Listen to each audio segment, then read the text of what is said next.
Esta sección nos habla,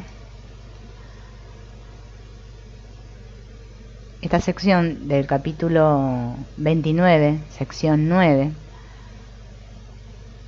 nos habla justamente del perdón y de cómo dejar de juzgar. Les recuerdo que pueden visitar mis páginas web. Esto que estoy acá leyendo está en la página ho'oponoponoyalgomás.com para el que le guste leer. Y habíamos quedado, ¿no?, en la parte, o sea, sección 3 de esta sección, párrafo 3, en la oración 1, donde dice: todas las figuras del sueño son ídolos, concebidos para que te salven del sueño. Todas las figuras del sueño son ídolos, concebidos para que te salven del sueño. Todo lo que percibimos y creemos que está fuera de nosotros es parte del sueño. Esos son los ídolos, y su propósito es hacer que el sueño exterior sea real para protegernos del sueño dentro de nuestras mentes que no queremos mirar. Los estudiantes del curso hacen esto una y otra vez al intentar, de cualquier manera que puedan, hacer realidad algún aspecto del sueño externo. Es por eso que muchos estudiantes ponen tanto énfasis en ver a Jesús o al Espíritu Santo haciendo cosas por ellos en el mundo. Esta es una manera sutil de hacerlos a ellos, ¿no?, al Espíritu Santo o a Jesús, parte del sueño, o sea, traerlos al sueño, que es lo que queremos hacer todos y hacemos bastante tiempo. Mientras que en el curso Jesús nos pide que llevemos la ilusión a la verdad y no que traigamos la verdad a la ilusión. Tenemos una fuerte inversión en hacer realidad el sueño externo, porque si es real afuera, no tendremos que mirar el sueño dentro, o sea, nuestra mente. Por eso es un error confundir un curso de milagros con los sistemas de pensamiento de la nueva era. El curso de ninguna manera compromete la verdad de que todo el universo físico es una ilusión. Pero queremos hacer realidad las figuras del sueño, incluido al Espíritu Santo y a Jesús, de modo que estemos protegidos de este sueño subyacente dentro de nuestras mentes, o sea, inconsciente. Y en la oración 2 dice: no obstante, forman parte de aquello para salvarte de lo cual fueron concebidos. Para salvarte, está bien, de lo cual fueron concebidos. Estos ídolos fueron hechos para salvarnos del ídolo que hicimos dentro de nuestras propias mentes. ¿Cuál es el ídolo? El sistema de pensamiento del ego, que dice: le he robado a Dios y ahora existo. Tengo lo que he robado, ya no tengo que darlo. Yo ahora existo por mi cuenta.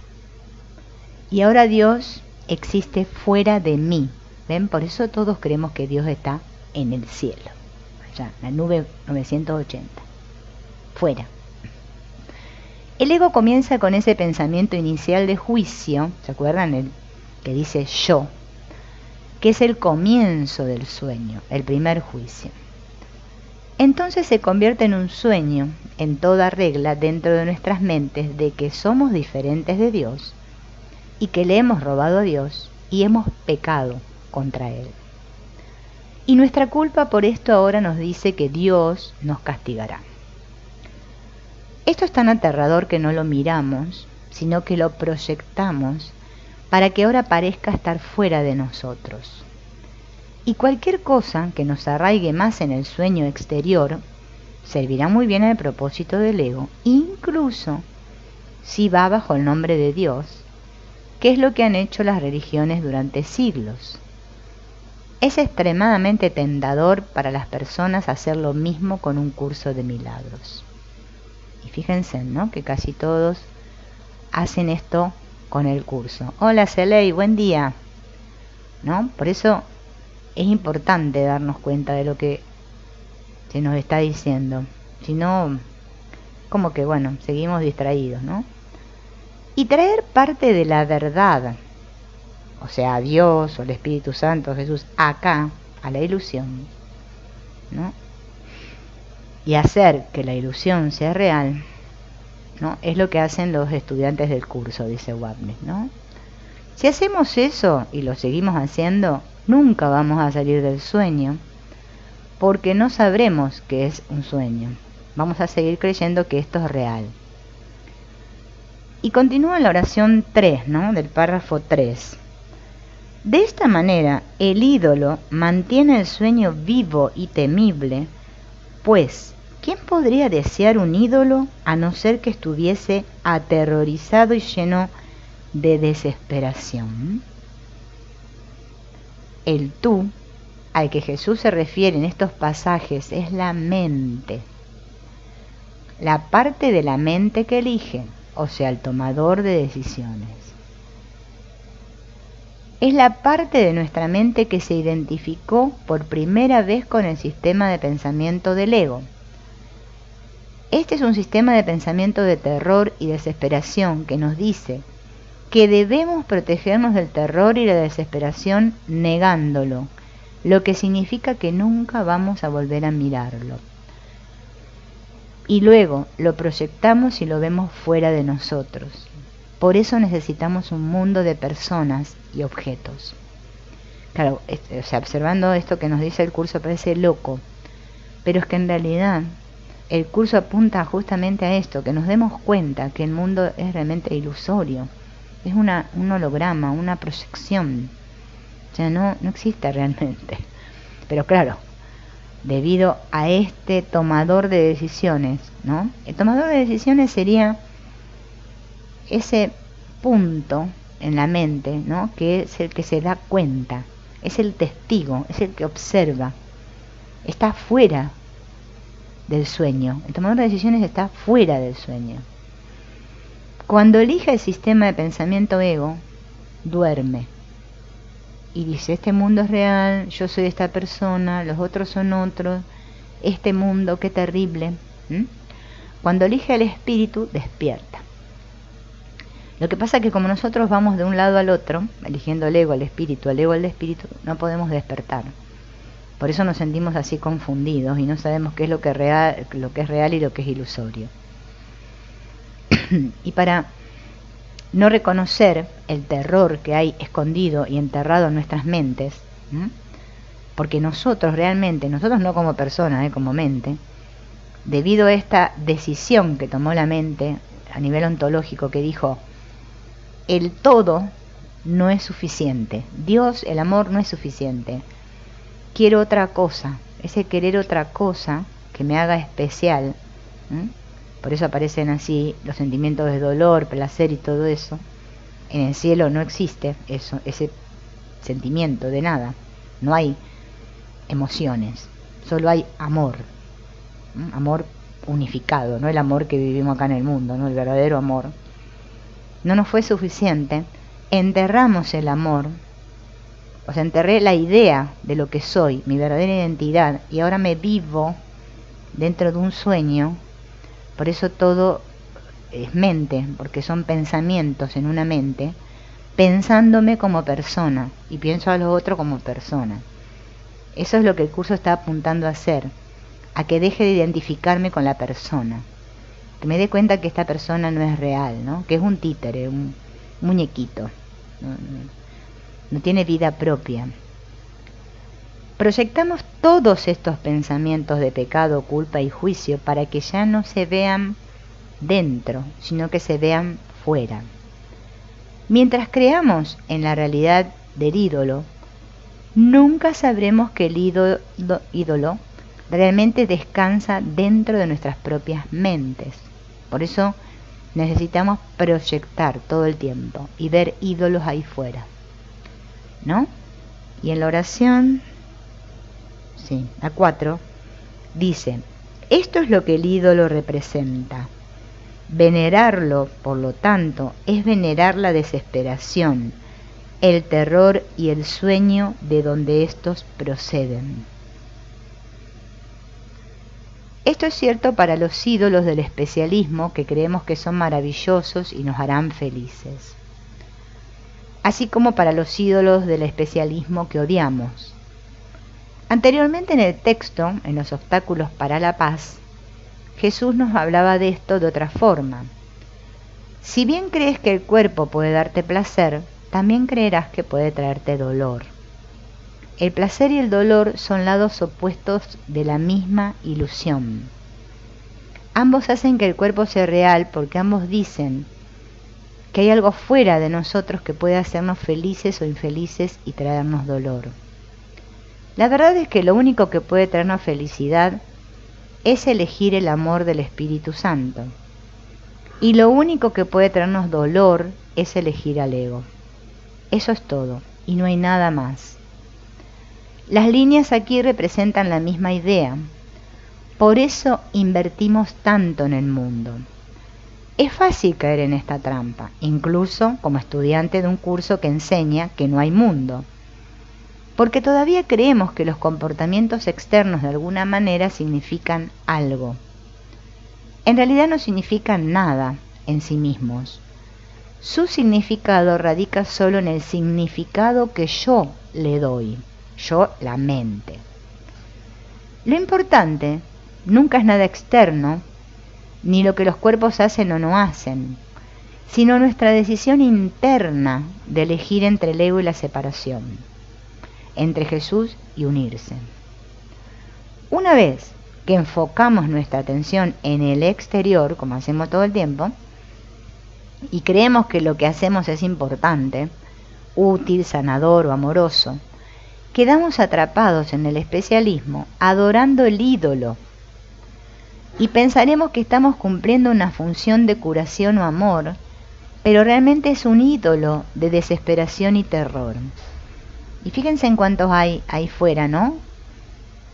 Que creen que están haciendo algo bueno, porque es como que este asunto de la autoestima, yo siempre digo, hola Carmen, yo siempre digo, el asunto este de la autoestima, ¿no? ¿Cómo nos sentimos tan poco valiosos porque nos identificamos con ¿no?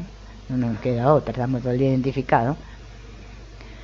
Que creemos que haciendo cosas buenas y santas ahí fuera por los demás, ¿no? Estamos haciendo algo bueno, pero no. Es que tenemos tanto miedo. Por eso observar el miedo y el odio es lo más difícil del trabajo con este curso. Y si no hacemos esa indagación, no vamos a ir para ningún lado. O sea, no vamos a seguir contando la historia, ¿no? De que ahora estamos mejor. Bueno, no podemos contar, total, no importa. Pero en algún momento nos vamos a dar cuenta que no estábamos ningún mejor, porque vamos a volver a caer otra vez en la misma trampa, en la del especialismo. Al adorar a los ídolos del especialismo en el exterior, adoramos no solo el terror, la desesperación y la culpa, sino todo el sueño, del cual el terror, la desesperación y la culpa son componentes. Este sueño es un sueño de terror, desesperación y culpa. Esto es este sueño. Estamos adorando el sueño de que tenemos lo que le hemos robado a Dios y nunca se lo vamos a devolver. Por eso vivimos protegiéndonos, ¿no? Nosotros creemos que nos defendemos de otros y nos protegemos, pero es que nos estamos protegiendo de Dios, porque Dios va a venir y chácate, me va a quitar la vida, o sea, me va a matar, literalmente, ¿no? Y eso para mí es terrible, porque ¿a dónde voy a ir? ¿Qué va a ser de mí cuando muera? Bueno, nada, no va a pasar nada, pero bueno, yo sé que uno se ilusiona que va a pasar algo, pero es que no pasa nada, porque ahora existimos como individuos por nuestra cuenta. amamos el terror, la desesperación y la culpa, o no lo sentiríamos todo el tiempo. Nos planteamos esto de que si nosotros tenemos miedo, nos sentimos desesperados y nos sentimos culpables, que es lo que sucede cada 5 minutos, ¿nos damos cuenta que es porque nosotros amamos eso? Preferimos eso. Sí, porque eso me sigue manteniendo especial y separado. Los amamos porque hacen realidad el mundo, y a mí, y a los otros. El pensamiento del juicio original contra Dios, que hace real nuestra existencia separada de Dios, es ese, cuando yo dije yo. Es por eso que tenemos una inversión tan tremenda en nuestra importancia personal, en ser un individuo único. Eso establece que el sueño es real. Por eso nos encanta decir yo. Ay, yo. Y nos ofendemos, y nos desesperamos, y tenemos miedo, y sentimos culpa. Bueno, todo eso es lo que nos mantiene como hipnotizados y atrapados en el sueño. El estado de terror o desesperación en nuestras mentes dice que el sueño es real, la culpa y el pecado también. Y eso es lo que nosotros nos aferramos, ¿no? Por eso nos encanta sufrir. Hay que observar que nos encanta, ¿no? Inventar cada día, ¿no? Algo en nuestra mente, tejer. Por eso el curso nos dice en la parte que tejemos ilusiones. Por eso el curso es para leerlo muchas veces, porque a medida que lo vayamos leyendo, nuestra mente, a medida que nuestra conciencia se expanda, vamos a captar más ideas. Pero, claro, tenemos que querer, ¿no? Porque siempre hay algo que dice, no, leer ese curso me da un sueño. Qué aburrido. Claro, no, más divertido está lo de acá del mundo. Bueno, oración 5. Todo juicio es una injusticia contra el Hijo de Dios, y es justo que el que le juzgue no escape la pena que se impuso a sí mismo dentro del sueño que forjó. Qué loco esto. Pero es importante darse cuenta de que todo el sistema de pensamiento del ego es real en sí mismo, pero no en la realidad. Dentro del sueño es real. Por eso el curso tiene que utilizar este término ego para que nosotros entendamos que es lo opuesto a lo que realmente somos, pero no porque el ego sea real per se. Yo, la mente, el tomador de decisiones en la mente, que estoy fuera del sueño, cada vez que en mi mente elijo al ego, le doy realidad. Y le tengo que dar realidad para seguir sosteniendo el sueño, porque si no el sueño se termina. Cuando dormimos por la noche y soñamos, experimentamos el sueño como algo muy real. Este mundo entero es un sueño. Como explica Jesús en el capítulo 18, en la sección 2, dice que no hay diferencia entre lo que llamamos sueños dormidos y lo que Él llama sueños despiertos, como los que estamos experimentando ahora. Ahora estamos experimentando un sueño despierto, ¿no? Todos son iguales, solo diferentes expresiones de los pensamientos dentro de nuestra mente. Dentro del sueño del ego, el miedo al castigo es muy real, ¿no? O sea, cuando nosotros estamos acá en este que es un sueño también, pero al que le llamamos real, que no es la vida real, decimos, no sé, si nos estuviera amenazando algo, no sé, nos corre un tigre que nos quiere comer, o no sé, o hicimos algo, le dijimos algo a alguna persona y ahora tenemos miedo que se enoje o lo que sea. Con nosotros tenemos miedo a ser castigados. Dentro de ese sueño, nuestro miedo a sufrir daños físicos, emocionales, es muy real. No se nos pide como estudiantes del curso para negar cuáles son nuestras experiencias. O sea, no nos dice el curso, vos negá tu experiencia. Andá por el mundo diciendo, ay, esto es un sueño, no es real, y cruzá la calle sin mirar el semáforo y que te atropelle el camión. No, no nos dice eso. No, se lo digo por las dudas. Sin embargo, se nos pide que no hagamos realidad estas experiencias. O sea, experimento, bien, es mi experiencia, pero no es real. No. Es real para mí en este momento, porque es como decir que yo dijera que no es real, que ahora estoy sentada acá hablando con ustedes. Es real. Pero forma parte del mismo sueño esto, ¿no? Existe una diferencia crucial entre estos dos enfoques. Todos experimentamos miedo y creemos que nuestro miedo se debe a algo externo a nosotros que puede afectarnos. El ego interpreta esto como la ira de Dios que nos visitó. O sea, por eso fíjense que nosotros, este continuo juzgarnos a nosotros mismos en nuestra mente es algo natural, porque siempre estamos temiendo de que nosotros creemos que no sé qué, pero bueno, en realidad es que se lo atribuimos a Dios, que se va a enojar con nosotros. Por eso nos va a mandar su ira y nos va a aniquilar.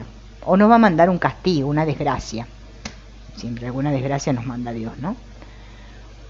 Puede que no lo experimentemos conscientemente como la ira de Dios, pero ciertamente experimentamos el miedo como causado por algo externo a nosotros. Por eso llamamos esto, ¿vieron?, de tener buena suerte o mala suerte, o que la vida me va bien o me va mal, porque cuando me va mal yo creo que es algo externo en mí que me lo está mandando eso, ¿no? Que me está castigando. Yo por lo menos lo experimenté muchas veces, a veces lo experimento de vuelta. Recuerda, nuestros propios cuerpos son tan externos a nuestra mente como el cuerpo de todos los demás. Ahí es donde nosotros no podemos volver a la mente, porque me olvido cada 5 segundos, ni siquiera minutos digo, que mi cuerpo está fuera de la mente, que yo soy una proyección, que soy una figurita de esas del holograma. ¿Vieron esa figurita? Así, como todos. Todo esto son figuritas. Bueno, yo también. De una sola mente que está soñando un sueño. Yo, Silvina, no sueño un sueño. Yo soy el héroe del sueño. Yo estoy identificada con ser un héroe, ¿no? Dentro del sueño. Pero es que hay una mente que está soñando todo el sueño entero, completo. Pero eso no lo hace realidad, por mucho que, ¿no?, que yo me lo crea. Ahí es donde se equivocaron las iglesias cristianas. Tomaron su experiencia del miedo y escribieron una teología al respecto. Dijeron que esta es la realidad de Dios, que Dios ve nuestro pecado como real y que tiene un plan para ayudarnos a expiarlo con minúscula, y que básicamente es un plan de asesinato. O sea, como diciendo, bueno, sufrí mucho en esta experiencia, porque así Dios te va a ver como el pobre mártir y va a decir, qué bueno y te abre la puerta del cielo y allá vas. Claro, pues si mientras me identifique con estamos al horno, porque el problema siempre es el mismo, ¿no? El plan se convierte entonces en uno de sufrimiento y sacrificio. Si creemos que nos estamos sacrificando para que Dios no se enoje con nosotros, entonces nos sentiremos bien con el sacrificio. Y así es como opera la mayor parte de lo que llamamos aquí seres humanos, ¿no? Que claro, todos decimos, mejor ser bueno, sacrificarme, porque así Dios mira mis buenas obras y dice, hola Rosario, dice, qué buena que has sido, fulanita, ahora te has ganado el cielo. Fíjense en esa expresión, te ganaste el cielo, es muy humana, ¿vieron?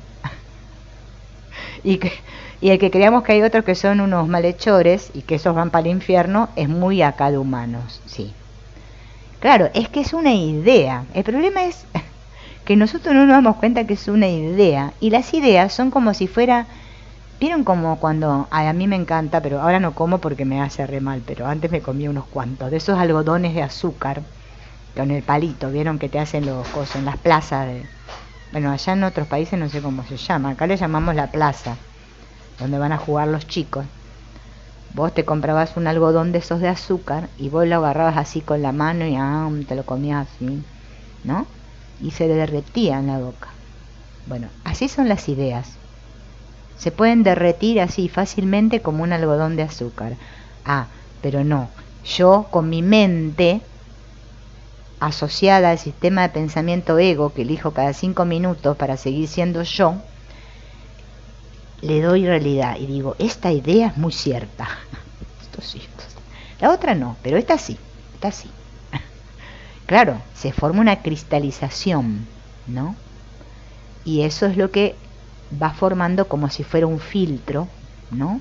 Bueno, el curso le llama velos, ¿no? Pero podemos ver un filtro a través del cual estamos ahora mirando. Yo la mente, ¿no? Miro a través de un filtro. Entonces, a través de ese filtro voy mirando el mundo como yo creo que es el mundo. Y entonces por eso todos nosotros hemos fabricado y diseñado un mundo perfecto, digo yo, ¿no? Con muchas leyes, muchas cosas que nos hacen sentir culpables a cada instante. Y las religiones, bueno, se encargan muy bien de esto porque llega un punto que creemos que más nos sacrifiquemos, ¿no? Dios va a estar más contento. O sea, así de locos estamos, pero bueno. Pero eso no lo hace realidad, por mucho que yo me lo crea, porque es solo una idea. Nuestra experiencia es que el sol sale y se pone todos los días, ¿no? Pero por más que eso suceda, no es real. En realidad es la Tierra que gira sobre su propio eje, lo que hace que parezca que el sol se mueve alrededor de la Tierra. Y de hecho es la Tierra la que se mueve alrededor del sol. De manera similar, las personas pueden experimentar que el Espíritu Santo o Jesús hace cosas por ellos en el mundo, pero eso no significa que realmente lo sea. Así que no confundas tu experiencia con la realidad. O sea, lo que el curso me está diciendo es que no niegue mi experiencia, pero que no crea que mi experiencia es la realidad. El ego siempre interpreta nuestras experiencias para construir una teología que sirva a su propósito, que por supuesto es la razón por la que tenemos la experiencia, en primer lugar, ¿no? Si no hubiésemos tenido la idea loca en la mente, este mundo no existiría, no estaría teniendo una experiencia como cuerpo. Yo tengo una experiencia como cuerpo porque el cuerpo es un símbolo de que he atacado al amor, o sea, a Dios. Por eso ahora me quiero contar el cuento de que yo amo a Dios y como cada vez que digo yo, señalo a esta, digo, ay no, pero yo para ser yo no puedo amar a Dios. Entonces ahí me viene el conflicto otra vez, ¿no? Por eso hay tantos, digamos que han despertado, digo yo, ¿no? Aparentemente, que se encargan de que amarrearnos un poquito y que nos demos cuenta que no somos reales.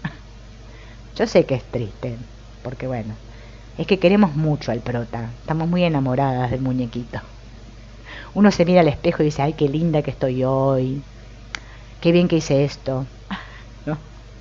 Bueno, todas esas cosas. Bueno, dentro de nuestro sueño, cada vez que hacemos un juicio, estamos afirmando que somos diferentes de Dios. Por eso jugamos tanto, ¿no? Para que quede bien claro. Que yo soy yo y que Dios es otro, ¿verdad? No vaya a ser que nos confundamos. Que nos hemos separado de Dios. Hemos pecado contra Dios. Y encima le hemos robado. Nuestra culpa por eso exigirá que no escaparemos del castigo, de la ira de Dios. Todo este mundo, que es un mundo de cambio y muerte, se erige entonces como testigo del hecho de que lo que el ego nos ha enseñado es verdad. Sí, parece muy real. Si nuestra existencia, a la que llamamos vida, fue finalmente robada a Dios, o sea, la idea del ego es que yo existo como individuo gracias a que le robé la vida a Dios. Esa es la idea que subyace, ¿no? Entonces cuando Dios me robe la vida que le robé, porque como yo creo en una idea de lo que uno hace lo tiene que pagar, me mandé la macana, le robé la vida a Dios y que ahora Dios me la va a quitar. Entonces voy a estar sin vida. Por eso nos preocupa tanto qué pasa después de la muerte, ¿no? Voy a estar muerto. Qué terrible. Siempre lloramos por los que mueren. Yo me pregunto si, ¿para qué? Porque si andás a ver, capaz que están mejor. Yo no sé por qué. Pero es que tenemos mucho miedo a la muerte, ¿no? La muerte es el gran ídolo. Esa es la interpretación del ego de nuestra muerte. Y en la oración 6 dice: Dios sabe de justicia, no de castigos. Ahora, ¿por qué ese curso me lo dice? Yo no me lo creo. Por eso digo, ¿este curso será cierto o no? Para mí que nos están engañando. Sí, yo tengo un hijo, el más grande, que piensa que yo ya estoy medio con los patos volados. Mamá, no te creas tantas pavadas. Me dice esta palabra, no son pavadas. Y yo le digo, no, quédate tranquilo que mamá sabe muy bien lo que hace. Imagínense, ¿qué le voy a decir? Entonces, la justicia de Dios, por supuesto, no tiene nada que ver con la justicia como la pensamos. La justicia de Dios dice que no pasó nada, que es diferente a la del mundo que dice, sí, pasó algo y estos son los que merecen castigo y los otros no. Justicia, justicia decimos, ¿no? Porque tenemos justicia. Bueno, si no pasó nada, no puede haber culpa ni castigo. Pero como nosotros creemos que pasan cosas, creemos que tiene que haber un castigo. Oración 7. Pero en el sueño de juicios, tú atacas y te condenas a ti mismo y deseas ser el esclavo de ídolos que se interponen entre tus juicios y la pena que estos conllevan. Así somos. Nosotros somos el juez de lo que ocurre. Nosotros queremos ocupar el trono. ¿Vieron? El trono. O sea, el trono. Que creemos que hemos destronado a Dios y ahora yo estoy sentada en el trono, ¿no? Hola Liliana. Hola Zuli. Quiero yo ser. ¿Me entienden? Que está. Y entonces ahora observo todo este mundo y digo, bueno, malo, castigo, liberación. Fíjense en que esto ya está en la Biblia, ¿no? Cuando el famoso el Pilatos le preguntan que él decida, porque vieron, nadie se quería hacer cargo, todos se querían lavar las manos acá, que decida quién merecía ser crucificado, si Jesús o Barrabás. Y la gente pidió, según lo que cuenta la Biblia, que liberen a Barrabás y que crucifiquen a Jesús. ¿Ven? Esto ya viene de antaño, esta idea. ¿Ven? Y la seguimos reproduciendo, porque hoy en día, vamos a suponer un caso extremis, ¿no? Que alguien nos hace algo a nosotros vamos a querer castigo para el otro, queremos justicia. Bueno, yo por lo menos así como desde mi personaje, identificada con el sistema de pensamiento ego, siempre lo veo así. Me doy cuenta que verlo como lo vería el espíritu, para mí es terrible. Digo, ay, no, ¿cómo que no pasa nada? Tiene que pasar algo, tiene que haber una justicia, ¿no? Y así nos vamos debatiendo bastante tiempo porque no es fácil. Por eso yo digo, este curso es muy simple, pero no es fácil para esta con la que yo estoy identificada, ¿no? Pero Dios no nos condena. Estamos condenados por la proyección de nuestra propia culpa que nos dice que Dios está enojado con nosotros.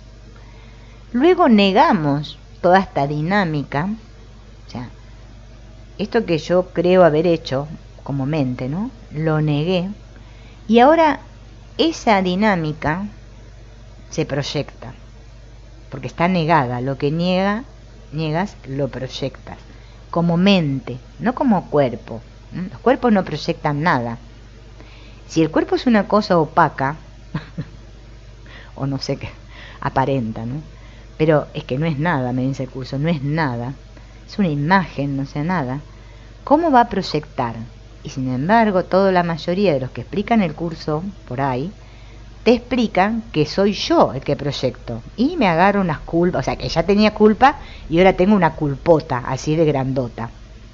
Les digo porque yo estuve mucho tiempo ahí.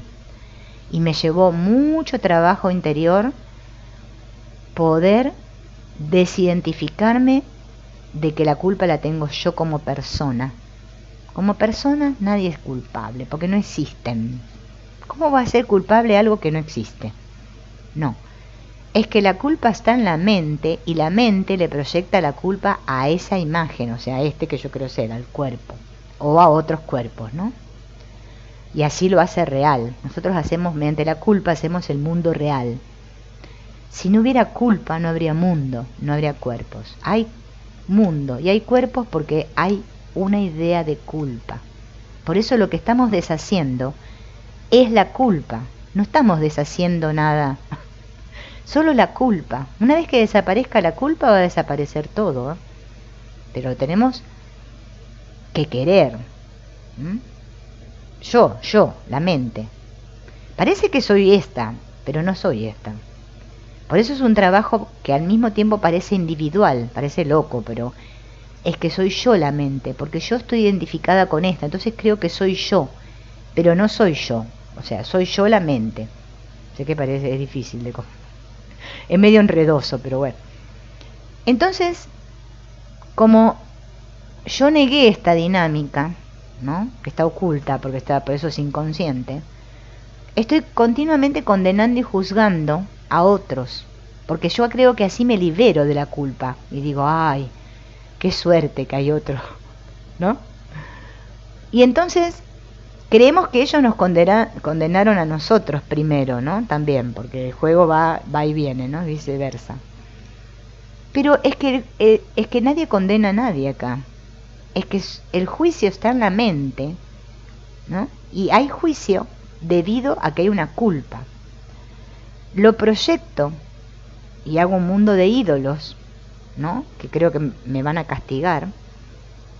Y pienso que el mundo realmente me puede afectar, cosa que fue lo que descubrió Jesús, que él no era este cuerpo, por eso se dejó crucificar. Igual nos dice que no vayamos al extremo, ¿no? Todo esto es parte del sueño que parece muy real desde dentro del sueño, ¿no? Entonces lo que nosotros estamos descubriendo a cada instante mediante el perdón es que vivo mi experiencia, no la niego mi experiencia, la vivo como una persona normal, soy normal, pero lo que va a cambiar en mí es la conciencia. Yo sé que el muñequito se mueve, ¿no? La otra vez escuchaba una frase que me gustó, porque decía, pero no, la quiero decir bien, pero no me acuerdo, estoy haciendo, siendo, haciendo con H, ¿no? Haciendo, de hacer, siendo. O sea, cuando yo soy el ser, o sea, cuando sé quién soy, hago, pero siendo el ser. No lo hago desde esta con la que estoy identificada. Cada vez que yo hago las cosas desde esta, sufro. Porque como estoy identificada, voy a creer que puedo fallar, que otros me pueden traicionar, que no sé, que hay otros que son mejores que yo, bueno, qué sé yo, de todo lo que se compone el sueño. Ahora, cuando yo sé que soy el ser, es que se acaba la historia, se acaba el cuento, solamente soy. Y parece que estoy haciendo, pero es que estoy haciendo siendo. Es muy buena esa frase, que la dice una señora que también está con este asunto del que le digo, el Grimberg, que descubrió todo este asunto de los cerebros que están interconectados y toda la cosa. Ahora me estoy estudiando eso porque a mí me gusta todo eso. Y claro, y uno se asombra y dice, ay, pero ese está diciendo lo mismo, el otro también. O sea que me voy a tener que dar cuenta en algún punto de que o trabajo en mi mente y me dejo de hacer cosas con el personaje pobre que lo tengo a mal traer, o no despertamos más. Despertar significa recordar mi verdadera identidad, que soy el ser, con mayúscula, ¿no? Y no este que creo ser. Eso es despertar. Eso es lo que son los que se iluminan. Entonces ya no juzgo, no condeno, no sufro, no nada. Por eso el curso me dice, no tienes que hacer nada. Claro, es que el ser no hace nada. La idea de hacer es del ego, ¿sí? Por eso no te creas nunca que, como dice Wapnick, no minimices al ego. Muchos estudiantes del curso minimizan al ego y se piensan que ellos están en el, no sé, en el escalón número no sé cuánto de la escalera al cielo. Pero que si el cielo no es un lugar, está en tu mente. ¿No te das cuenta que no hay nada ahí fuera? ¿A dónde vas a ir si no hay a dónde ir? Bien, cuando nos demos cuenta de eso, nos vamos a sacar unas cuantas mochilas de encima. Bueno, amigos, nos veremos en el próximo. Chao. Gracias.